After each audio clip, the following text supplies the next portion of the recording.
Hey, what's up? Welcome to another Ripe Reviews. We got two in the pocket. Super close to each other. We just talked about Snapper, the man-eating turtle movie that never got made. Go check that out. And we had special guest director John Campapiano on that episode. And if you get a chance to see that doc, go see it. But today, we are talking about Spiral from the Book of Saw. And Connor is with me today. Super fan. I can't argue that at all. We have talked about Saw so much on Movie Dumpster. Like, I don't know how we haven't done any yet. I think as I was walking into the theater, I sat down and was like, just going through all the movies in my head. I was like, I have like encyclopedic knowledge of this stupid fucking universe, and I'm kind of okay with it. Full disclosure, I didn't have time to watch, what is it, 9 films? This is 9. Okay, so 8 films. Jigsaw was 8. Jigsaw was the only movie that I didn't see in theaters because that was the only one where I was like, you know what? You shouldn't. Wow, I don't want to show my hand, but maybe I feel the same way about this one. I didn't get a chance. I didn't get a chance to watch all 8 movies, and I think I checked out. I saw 1 through 3 when they came out, and I think I saw 5 or 6 or 5 and 6 but I couldn't tell you anything about them. I know that Cary Elwes comes back at one point, and there's like 9 different fucking quote unquote apprentices of Jigsaw. By the time Dr. Gordon comes back, the lore is so up its own ass at that point that there's nothing else to do except do something as outlandish as bring back the one-legged man we haven't seen in 6 films. Is that what happens in the other movie? Yeah, like he doesn't make any appearances. He's alluded to several times, and like every time you're like, just fucking show me Cary Elwes. They couldn't get him? No, he was having there was a lawsuit between him and Lionsgate. After the first movie, which is why he just didn't appear. Wow. And they had the balls to fucking bring that character back without even showing him? Well, it took that long, and then finally he, I guess, relented and agreed to show up. He likes Liam James, so. Right. Paycheck, too, Yeah, exactly. Even if it was like, it's like 6 minutes of screen time, and Saw 7, which is Saw 3 Days, when he comes back, is probably the second worst in the whole series. It's really bad. The 3D, is post-converted, I think. Oof. So everything is filmed like the colors look fucked up. The blood is like pink and watery, and the saturation's dialed all the way up. Everyone looks like they're covered in 18 pounds of makeup. It's a really strange and bad-looking movie. I'm surprised it took 7 movies to do 3D. I mean, that's a whole nother conversation, but I just thought that was ridiculous. It's nightmarishly serendipitous, I guess is the word I would use. 5 is the fucking dirt worst. 5 is the low point in the series for me. It is an excuse to have an unlikable detective with a hole in his throat stand in an evidence room and just monologue about pictures. Ugh. It's really bad. It's like a transitional chapter, essentially, just to say, Hoffman's the new bad guy, and now I shall tell you exactly why over the course of these very boring flashbacks. Now, like, I don't have any sentimental attachment to the series. I really liked the first one when it came out. And I have a Saw poster that's signed by Leigh Whannell and Tobin Bell and Shawnee Smith, and it's all great, and that's fine. It's still surprising to me, the legacy of this franchise. It's just insane. Like, well, so like the first movie's a mystery movie. It's straight up. It's a mystery thriller. It's a whodunit thriller for sure. The thing is, the ending is like so outrageous and unpredictable that I guess like going forward, whoever was pulling the strings at that point and making all the decisions was like, these movies have to have some kind of like ludicrous bombastic ending every single time that has to do with like the movie will line up these little objects then knock them all down in a row at the end and kind of tell you that they've all been there the whole time, and it's like, were they really though? No, they weren't. And like, it was such a super fresh idea and take and all that kind of shit. And, you can't capture the magic again. I don't even think that's happened again. I mean, there's been like, are you fucking serious? Or like, you subverted expectations and then, like you said, the bombastic endings. But like, is it really the same kind of impact as that first movie? I don't think so. No, because there's things that happen at the end of the first movie that make that work so well. It's the fact that they're not the camera's not on Tobin when he stands up. He's behind Adam. So, like, your initial reaction is like, Yeah. like, what the fuck? The dead man who's been there for the whole time, who has not moved, stood up. He must have had pins and needles in his legs and arms. Dude, they really got Tobin Bell to lay on the floor for 4 days. He's a method actor. Yeah, Shakespearean trained. And then Lee Winnell's screams at the end are some of the most haunting pieces of acting I've ever seen in my life, because he has this existential dread that's attached to what he's doing, because he's like, please do not lock me in the gross room forever. Like, Yeah. Jesus, you think he like bit off his leg? I don't know, but there's so much there to the imagination that is super powerful for that ending. yeah, and like Adam is confirmed to have been killed by Amanda later on. Oh, okay. Shawnee comes in and just fucking pops him in the head. She asphyxiates him with a bag, and then when it doesn't work, she beats him on the pipe that he's chained to. Huh. It's really mean. Amanda's the worst. Oh, you know what? I didn't see the one where Shawnee Smith comes back, and like it seems like she didn't learn her lesson at all, did she? Jigsaw has poor choices in who he chooses to let work for him. I guess he was empathetic towards her, and then so when she like kind of returns to him, he's like, all right, let's see what you can do. And then with Hoffman, like he got Hoffman to be Detective Hoffman, by the way, who's one of the police officers who's been working on the Jigsaw case since like the beginning, I guess. Yeah. He like essentially blackmails him, because Hoffman does a copycat Jigsaw killing to get the guy who killed his sister. Yes. And so John's like, you motherfucker. This wasn't the point of the Saw franchise. Exactly. It's not supposed to be. It's not supposed to be that way. It's supposed to teach you a lesson. Well, I think that's also that part of the story is important, because it really shows that Jigsaw is one big giant fat fucking hypocrite.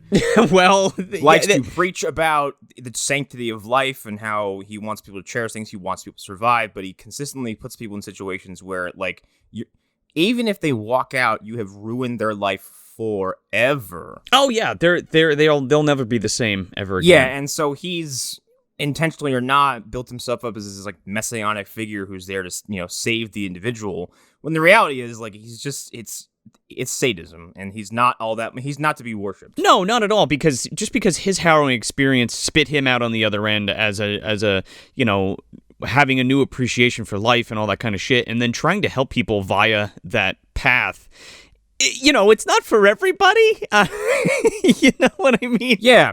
And in getting to Spiral, like, without getting to spoilers right away, Yeah. I think that the philosophy that they're adopting in this movie makes far more sense Yes. than what Jigsaw was doing, because Jigsaw is preying on like addicts, depressees, you know, like mental health patients, criminals, like he's finding like the dregs of society and trying to reform them, but like, dude, you'll never reform these people. It's never going to happen. I guess so. See, that would have been a great crescendo to the series. Like, you just cannot do that. And I think that, whatever that movie is, if it exists, and if it doesn't, it should in the Saw franchise, where it kind of explores that, like you can't do anything about this. This is going to just keep happening. I think that would have been a nice cap off, but that's just me. Well, okay, so, and then we're going to get into Spiral basically right now. This is a movie I wanted 5 movies ago, because here's the thing. The series kind of tripped themselves up when they killed Jigsaw, and then just like through flashbacks or whatever, just had him linger throughout the entire series. It's like, he's dead. Like, he's just a ghost now. Like, I've been plotting this for 7 movies. I have made steps for the next 6 years. I have a closet full of cassette tapes. I hope you have cassette tapes in 2021. No, because at that point in the series, you just put your tape into your computer, and you press the Jigsaw John Kramer voice button, and it just does it all for you. It gets his cadence, his tone, his emotions, everything. We're going to get to that shit in this one. The elaborate plot. Okay, hold on. So knee-jerk reactions without spoilers. I didn't like this movie. I thought it was like a Chris Rock Saw fan film. That's how I felt. It kind of felt like somebody found an unused script for Beverly Hills Cop and injected fucking Saw into it, and that's basically how I felt. And the twist ending is one of those things where I'm just like, that's really fucking stupid, and I could have bought it if it was just done differently. This is my favorite Saw movie. To your point, like, if this was 5 sequels ago, I could have bought it. You know what I mean? But the whole point of this was to reinvigorate the franchise, and I don't know if it does that. I understand fatigue because, like, again, I skipped Jigsaw because I was like, no. And Jigsaw is, like, aggressively okay, except, like, there's something about the reveal of the Logan character, who's, like, the new Jigsaw, where it's like, this is new Coke. He's got blonde, spiky hair. He's a pathologist. He's also an ex-Marine who can use a sniper rifle. You overpowered him. Why is he like this? Like, he's too cool. Why is Wesker Jigsaw? I don't get it. Yeah, why is he so cool? He's not supposed to be cool. I'm supposed to hate him. And then, so then, like, you get to Spiral, and I was like, all right, let's see what they do. And I like this because, like, I think 10 minutes in, when it's just Chris Rock, like, just dunking on everything and everybody he sees and just go, like, verbally cutting into everything that he can get eyes on. I'm like, this is a Saw movie. It's just, yeah, It's that's a Saw movie. But I kind of liked it. I was like, wow, this, for the first time in, like, I think forever, this series has a personality outside of people talk in a dimly lit room about how they're not going to die. sure. I totally get that point of view. Yeah, and I like seeing the world of this, like, because the city these movies take place in, it fascinates me, because what kind of demilitarized, like, dystopian Gotham City bullshit city is this? It's new Los Angeles. Yeah, where like a Jigsaw thing is allowed to not only happen, but then in this movie, they even imply that this isn't the first Jigsaw copycat they've had to deal with. Yeah, well, Jigsaw City 1, dude, that's where they all congregate. Yeah, JS1. JSW1. Excuse me, Connor. It's Spiral City 1 now. It's from the Book of Saw, not Written by John Kramer. not Jigsaw City 1. It's Spiral City. It's a subdivision of. Play the tape. Available on Amazon.com. So, which also implies that, like, Logan could still be out there. That means you don't have to address his existence. You don't have to address Sure. Dr. Gordon. You just say, like, we've dealt with this before. What I also liked was the implication that Jigsaw was such a fucking problem that, like, they created new legislation and police reform, this Article 8 thing, that basically just turned cops into supervillains. Okay. All right. I want to stop you right there because I do want to go into that and talk about that, but that's a spoilery thing. Yeah. Okay, let's just get into it. If you want to hear the spoilers, keep listening. If not, go check out Spiral, the Book of Saw, in theaters now, and then come back here and we'll be waiting for you, and we'll tell you what we think and all the spoilers. So here we go. So I guess we could talk about the Section 8 thing real quick. Get that out of the way. Article 8. Section 8 is housing. Oh, excuse me. Article 8, yes. Article 8 is basically like this universe's Dent Act from Dark Knight Rises, where it basically gives police way more power than they should. Did this exist in previous No. movies? Oh, okay. No, all right. because This is for all- this film. Okay. This is all dealing with, like, so I want to address how they talk about Jigsaw, because that was a big thing I was worried about going into it. Like, Sure. One, Tobin Bell is not in the movie. No, not at all. And which I totally respect. I was like, wow, Yes. good on you for not even fucking. Well, he's in a picture, but that's about it. But they treat him like he's just part of the world now. He is Yeah. not a looming presence. He's not in the background. His ghost isn't popping up. He's No. not appearing on tapes. Like, everything connected to him is resolved. Yes. It's done with. However, what he did to this city fucked it up probably forever.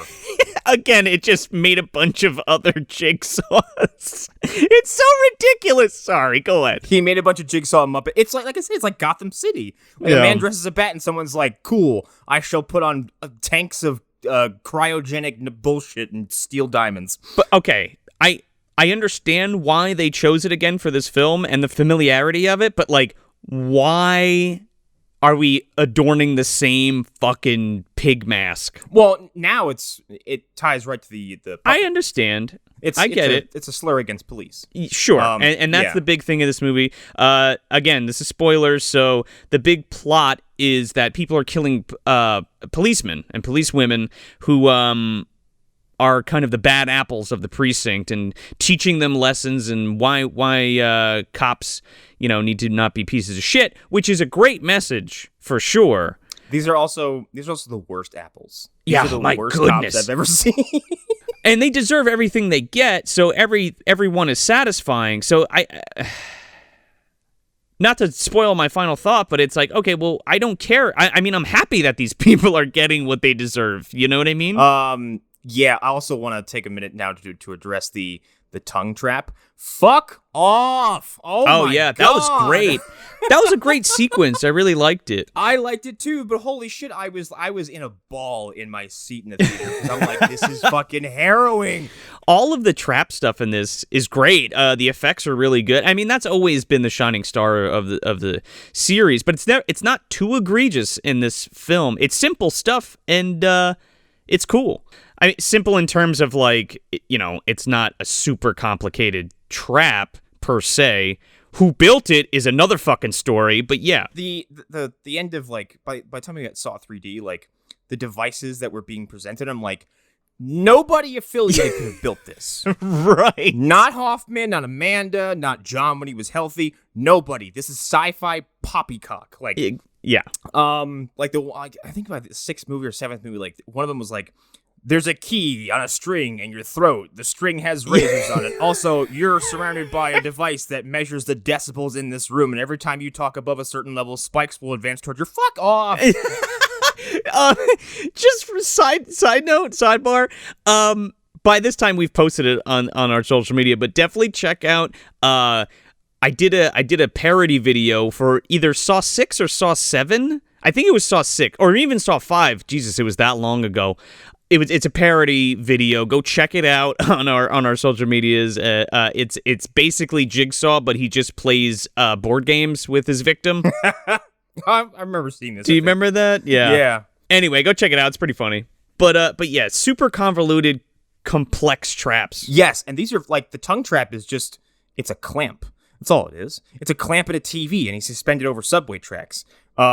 Every time they did a close-up of his tongue extended all the way out of his face, I was like, oh, God. Yeah, that was a good one. I guess they had to have even cut it some, right? To, like, pull it out a little bit more? Yes, because it's bleeding from his mouth. Yeah, he's all also, fucked I will up. say, regarding that, like, the traps, the gore, the violence, stuff like that, there is an entire sequence that Darren Lynn Bousman could not get past the MPA no matter what, and it's involving the skinning sequence, I believe. Okay, there are some things in it, but you know, they get a little graphic with it enough. They get graphic enough. The glass trap had me wincing because that sounds like searing fucking pain. Oh yeah, there's like this trap where these bottles go into like this grinder and shoot out of it into this dude.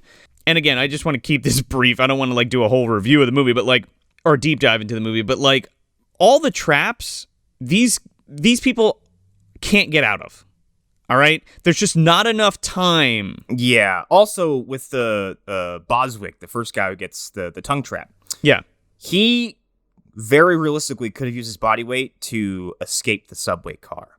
What happens afterwards is up in the air because if your tongue's being ripped out from the base of your mouth, yeah, your mouth is very vascular, your tongue is very vascular. If you're ripping a chunk of flesh out of your face that big, you're bleeding out before you get to the surface. Yeah, it's right next to your brain too. So like and that's kind of like my problem with it too, because it's like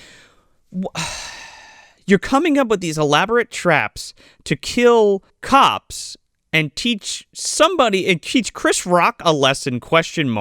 But they're gonna die anyway. Like, you know, you could have just Punishered these fucking people. You know what I mean? Well, that's what this is, and that's also what happened in Jigsaw too. Is that guy is not interested in making people appreciate their life. He even says he's like because he's a pathologist. He says, you know, I can't remember what his tagline was. I speak for the dead, because basically now he has, you know, accessed these people's lives after their death. That's kind of cool, actually. It is kind of cool. I like that, where it's like he's like this weird Avenger. Yeah.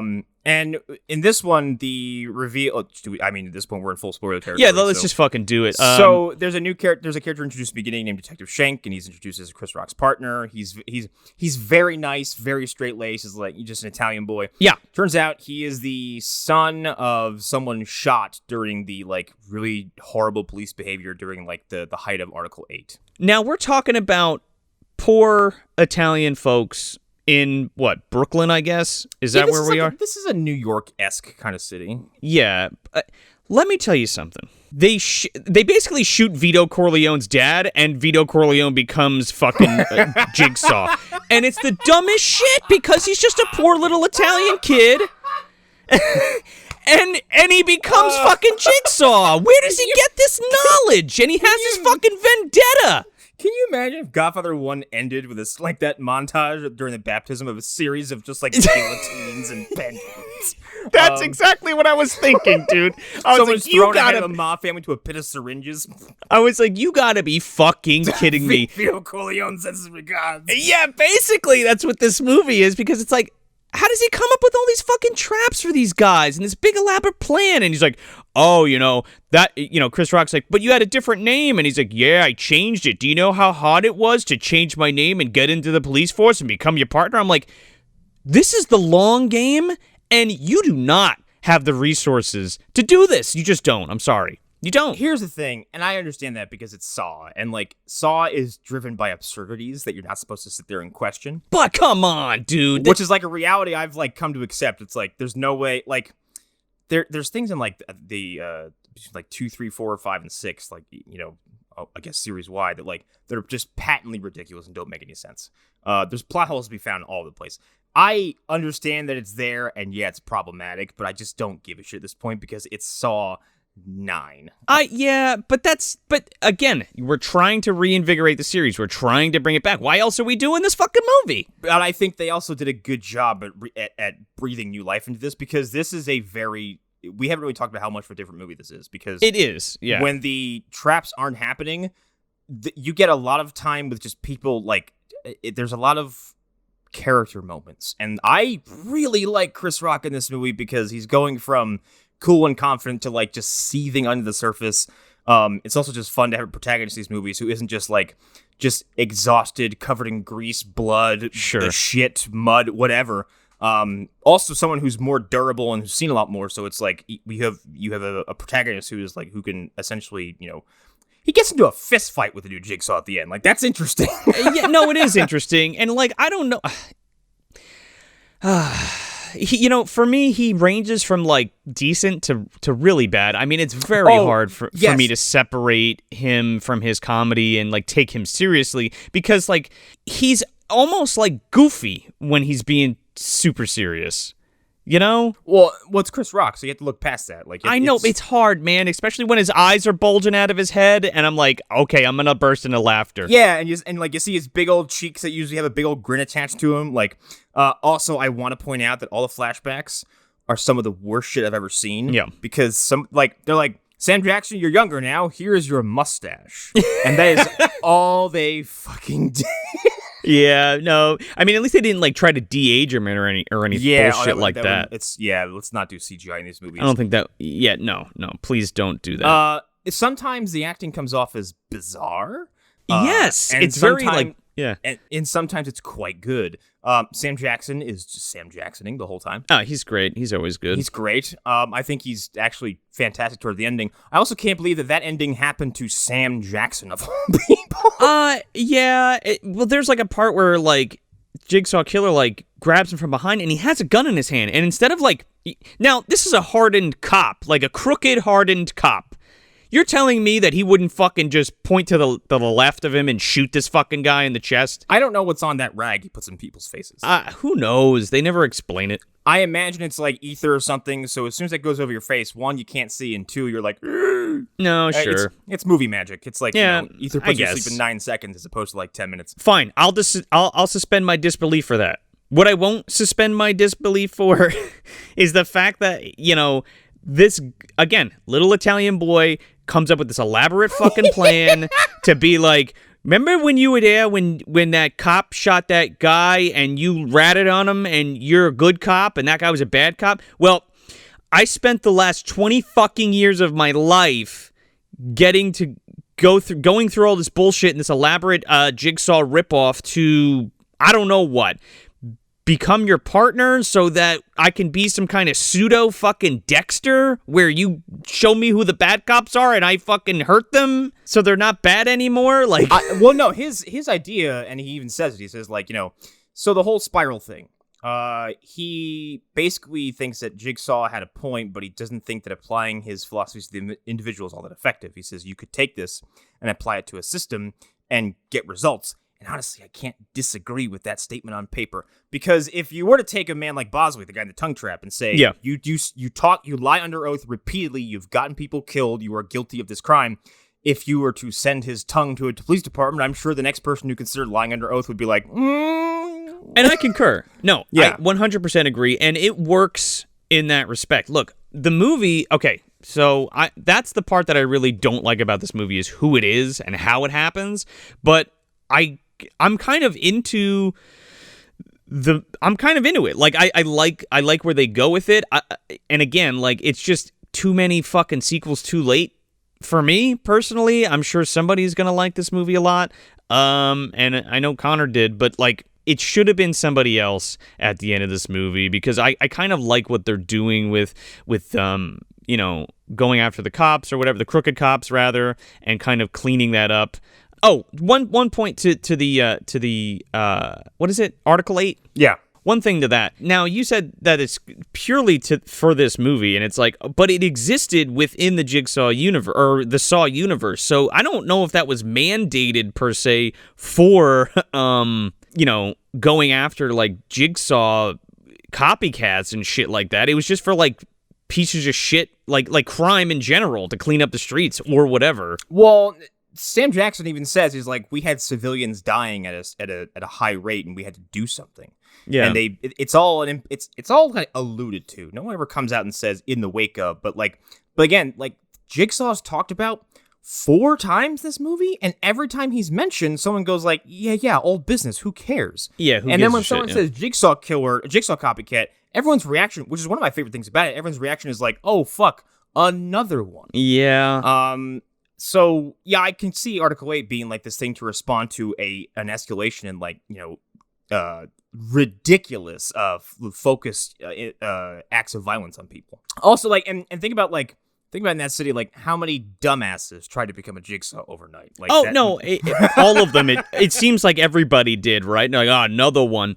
And I don't know, like, the problem with this movie for me is, like, it kind of contradicts itself, because it's like, okay, we need another Saw movie. We don't know, or it's not going to be John Kramer. It's not going to have anything to do with John Kramer. It's going to be this separate fucking guy who is using this theology to enact his revenge on people who didn't have anything directly to do with any of the other Saw stuff in the series. He's just like, oh yeah, that idea that John Kramer had with the spiral thing, well, I'm kind of going to do that, but my own way. And it's like, okay. Again, you could have, like, he could have just fucking got these cops and killed them and tortured them.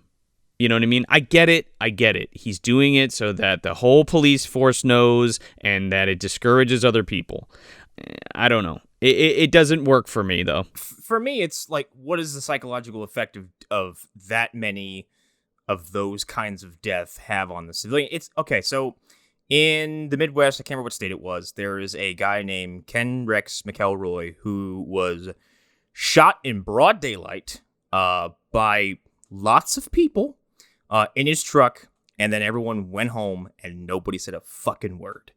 And for years after that, because there was never an arrest, nobody knows who pulled the actual, like, who was the one who shot the fatal shot. For years afterwards, that town saw a slew of unchecked, horrifying violence that didn't make any sense to anybody. And most people have attributed back to the idea of, like, well, as a community, you all decided that it was okay to kill a man in the street. By the way, Ken Rex was a piece of garbage. Like, he was inhuman. But you decided to end a man's life in the middle of the street. Rather than due process. Yeah, which will have a reverberating effect on the people who live here, because they're going to look at the way they live their lives differently. Yep. And to me, in this city, if a man like Jigsaw can exist for so long and even develop a cult following, then it's going to have a weird effect on maybe your more fragile civilians, maybe your more hyper-intelligent but, you know, a little more misguided civilians, or someone with a grudge. And that's kind of why I'm really into this, because I like the idea of exploring what happens after something that's like, because like Jigsaw's like a cultural event in this universe. Sure, yeah, they definitely treat it that way. Yes, and so I really like that. I do want to talk about the fucking insane ending. So throughout the movie, we get introduced to the new puppet, it's Pigsley, and he's this little police officer. He has a fucking name? Pigsley, yes. Oh, they all have names. Oh, okay. Pigsley. Yeah. It's very on the nose. It's a pig in a cop uniform. Yes, of course. I mean, you can't like Billy. Is the other one. Which also has a backstory too. But anyway, We don't get that till part 5, so. no, you get it in 4. Yeah. I know too much about these movies. So, and Pigsley is kind of showing these little videos. He's mocking the police, and he's got all these, weird rhymes and whatever. And he's just basically there to taunt the police. Yeah. In one of my favorite bits of foreshadowing, I didn't know was foreshadowing. At some point, he is marinating the puppet in front of the screen and has it kind of lift a gun and kind of point at the camera and shoot. So the end of this movie has Sam Jackson, who's playing Chris Rock's father, kidnapped by this new Detective Shank, Jigsaw Light, the Diet Jigsaw. Oh, Keystone Light of Jigsaw, for sure. He's like, work with me, but he's like, but I know I can trust you, so I kind of need you to let your dad die. Not kill him, but let him die. Let him die. And Chris Rock's like, that escalated very quickly. So he's basically like, hey, shoot this thing, he'll fall down, he's being drained of his blood. He's like, you have like 3 minutes or he's gonna be drained of all of his blood. Honestly, I don't think Shank was being entirely honest. I think he wanted this whole thing to fall apart. But anyway, so Rock shoots the fucking trigger. Sam Jackson falls down. He's trying to free him. The SWAT team is on the way because Shank has already called them. And he has rigged some kind of device to the door. He attempts to flee in an elevator, and Chris Rock jumps in the elevator and starts to throttle him. And the cops roll in, see Sam Jackson suspended from this thing. And as they open the door, a cable is released. And then... he is fucking lifted back into the air by all these strings. He's like Baron Harkonnen, dude. He is being marionetted via computer system, whatever the fuck. And he's got these devices on his wrists and legs.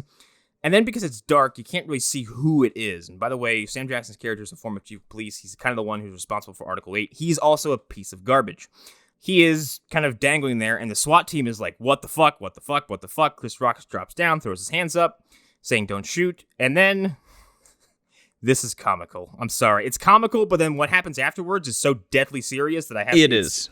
From one of the devices on his wrist, like, this weird makeshift shotgun. That looks like a shotgun, but it's not a shotgun. Yeah, it like fucking pops out like he's Mega Man. He's got like a Van Helsing wrist blade in there, man. Yeah, it also, I guess you could see is a tie back to John's first weapon in the first movie. Yes. He has that wrist mounted blade, which he never uses again. No. And so he points the gun at the SWAT team, who are like, man in the air, flying around, puppet strings, gun, shoot him. There's also big lights behind Sam Jackson, so it's... Exactly, so they can't see his face.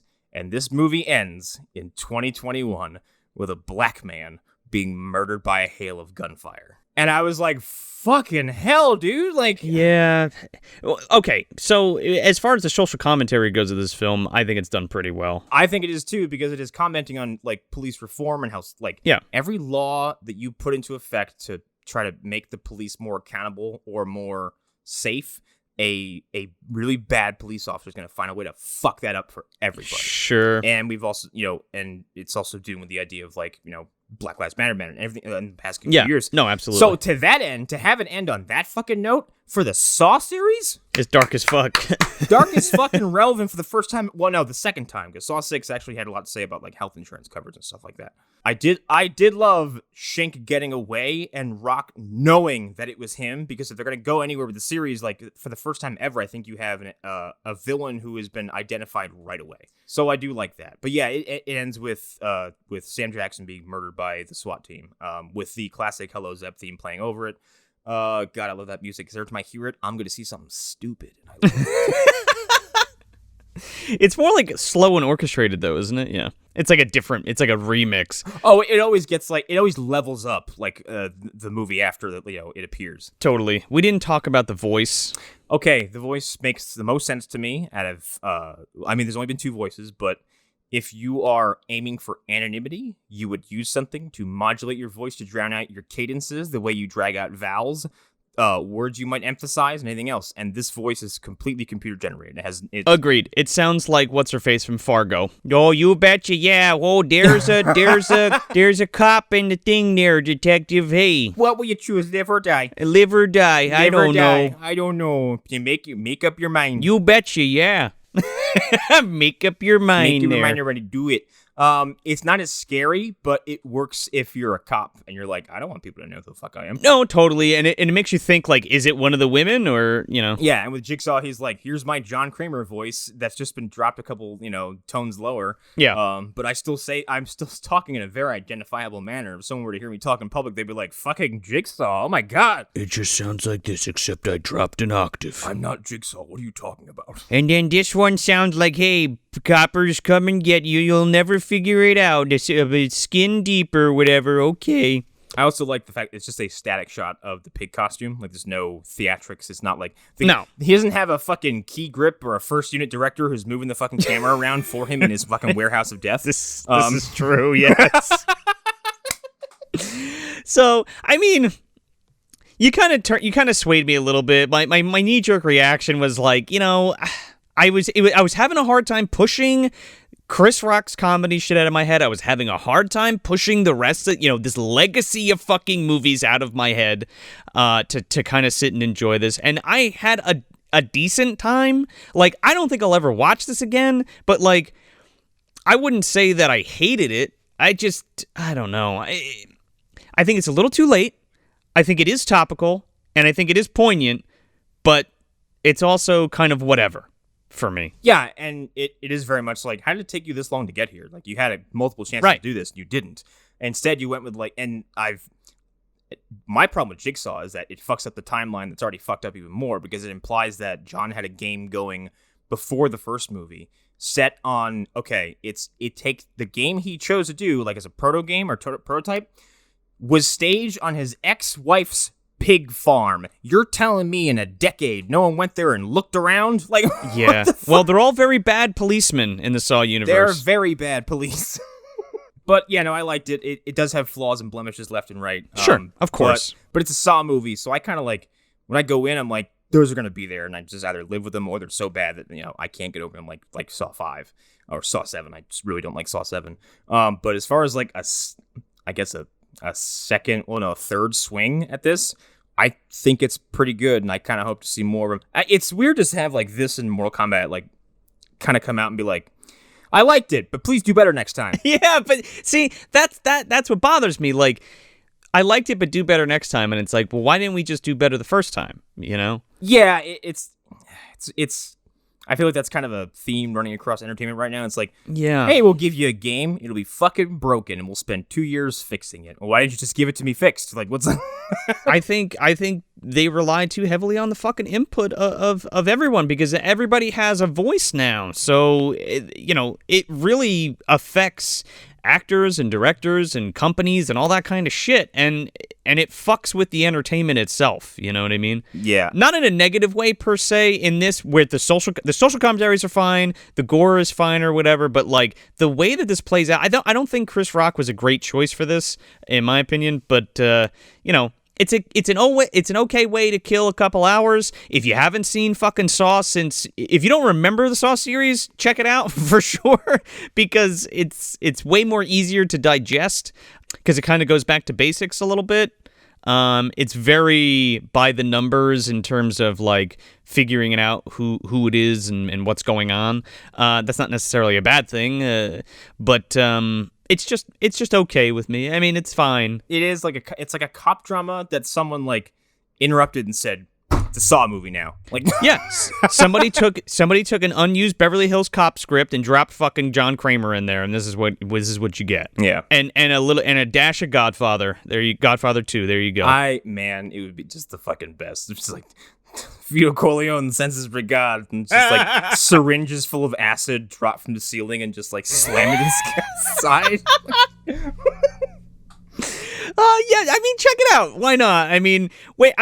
For me, definitely wait till it comes on VOD. But if you want to get out, stretch your legs a little bit, you got your vaccination and fucking mask up, and get out of the house a little bit, go see Saw. Yeah, fuck it. I do want to add as a kind of one more final thought. Like, when the Twisted Pictures logo popped up, and I'm sitting in a theater and the lights dropped, like, I had a feeling of elation wash over me.